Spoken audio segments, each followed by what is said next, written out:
Assalamualaikum warahmatullahi wabarakatuh. Perkenalkan, nama saya Yufia Priyanti.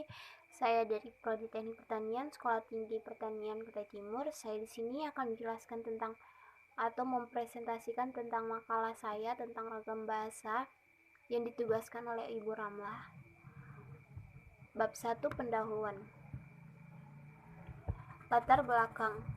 Bahasa diartikan sebagai suatu sistem berupa bunyi atau lambang yang bersifat produktif, dinamis, beragam, dan manusiawi yang digunakan untuk berkomunikasi dengan masyarakat.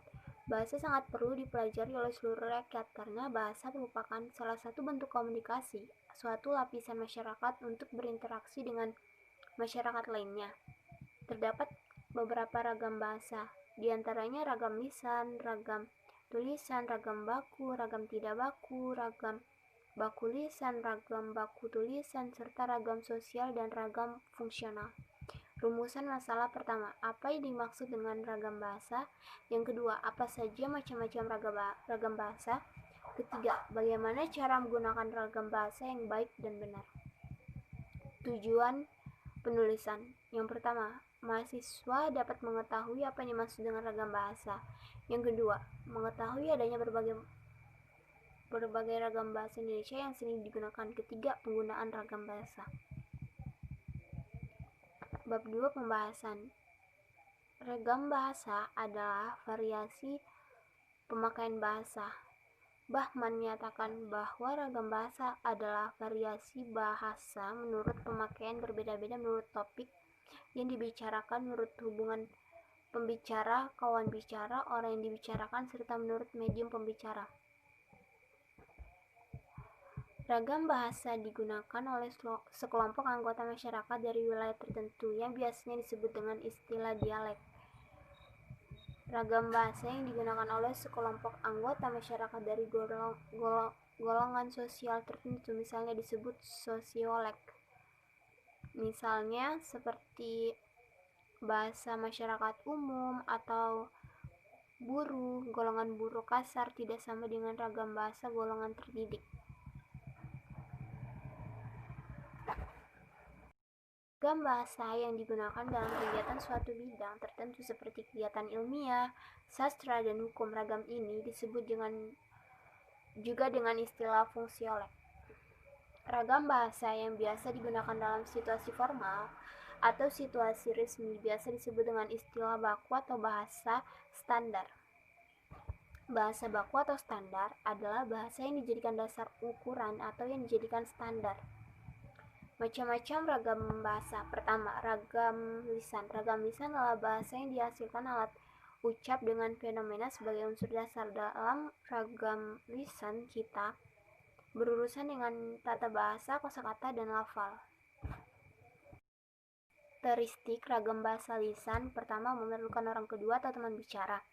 Yang kedua, tergantung situasi, kondisi, ruang, dan waktu. Ketiga, tidak harus memperhatikan unsur gramatikal, hanya perlu intonasi serta bahasa tubuh. Yang ketiga, berlangsung cepat. Yang keempat, sering dapat berlangsung tanpa alat bantu. Kelima, kesalahan dapat langsung dikoreksi. Yang keenam, dapat dibantu dengan gerak tubuh dan mimik wajah serta intonasi. Yang ketujuh, dipengaruhi oleh tinggi rendahnya suara. Yang kedua, ragam tulis. Ragam tulis adalah bahasa yang dihasilkan dengan memanfaatkan tulisan dengan huruf sebagai unsur dasarnya. Karakteristik ragam bahasa tulis. Pertama, tidak memerlukan orang kedua atau teman bicara. Yang kedua, bersifat objektif. Yang ketiga, tidak tergantung kondisi, situasi, dan ruang serta waktu. Keempat, mengembangkan konsep makna yang jelas. Yang kelima, harus memperhatikan unsur gramatikal. 6, berlangsung lambat. Ketujuh, jelas struktur bahasanya. Susunan kalimatnya juga jelas dan runtut. Kedelapan, selalu memakai alat bantu. 9, kesalahan tidak dapat langsung dikoreksi. 10, tidak hanya dibantu dengan gerak tubuh. 10, tidak dapat dibantu dengan gerak tubuh dan mimik muka, hanya terbantu dengan tanda baca.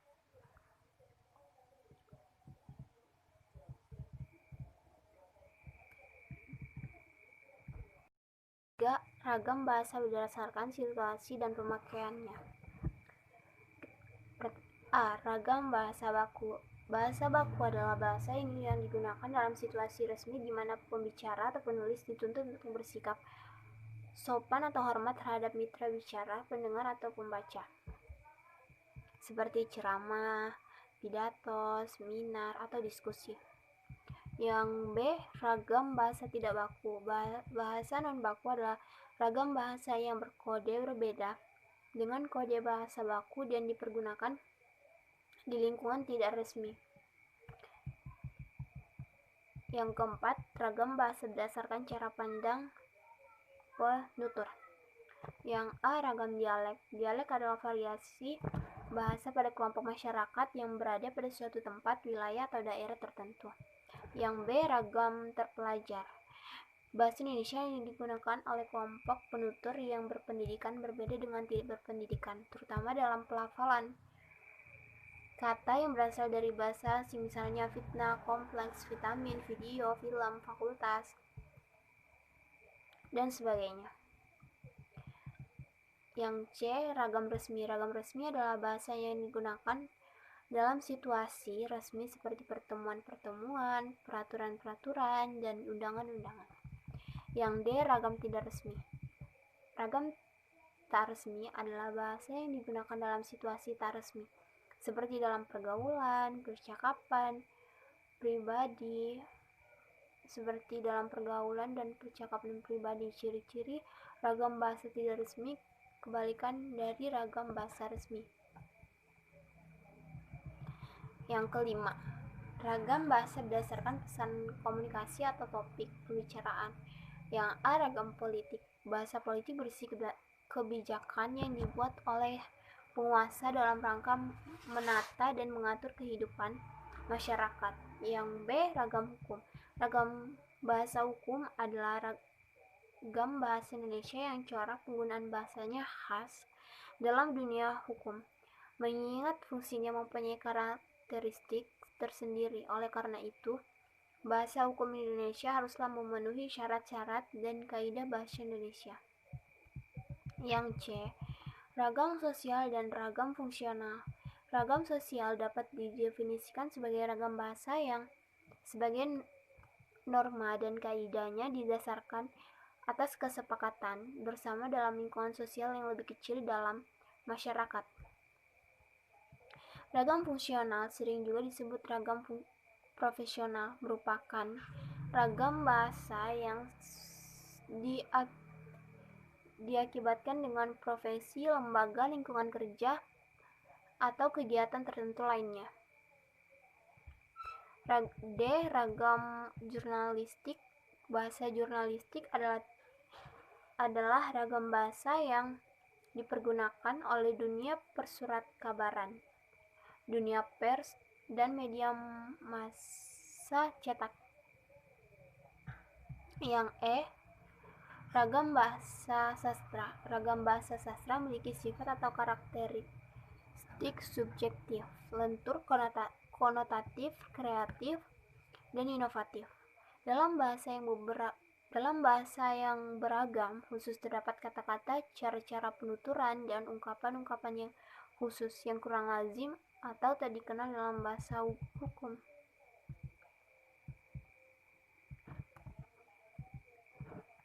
Bab 3. Penutup. Kesimpulan, bahasa Indonesia mengajarkan masyarakat Indonesia untuk menggunakan bahasa Indonesia yang baik dan benar, baik secara lisan maupun penulisan yang sudah akurat, dan sebaiknya kita memperhatikan dalam penulisan harus sesuai dengan EYD karena penggunaan ejaan ini adalah resmi dalam sebuah ragam tulisan. Karena bahasa Indonesia merupakan bahasa yang nasional, yang artinya bahasa tersebut merupakan bahasa pengantar sehari-hari yang memudahkan kita untuk berkomunikasi.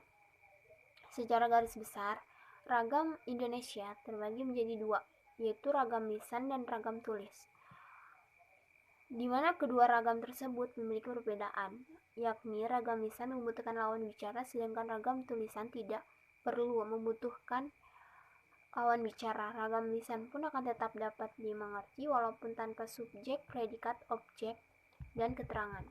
Saran, sebaiknya sebagai penduduk Indonesia, kita menggunakan ragam bahasa yang baik dan benar, sehingga keberadaan dalam bahasa itu sendiri tidak punah dengan adanya bahasa-bahasa yang terkadang jauh dari aturan bahasa yang ada di Indonesia, bahkan bertentangan. Mungkin itu saja yang saya bisa presentasikan, dan terima kasih. Assalamualaikum warahmatullahi wabarakatuh.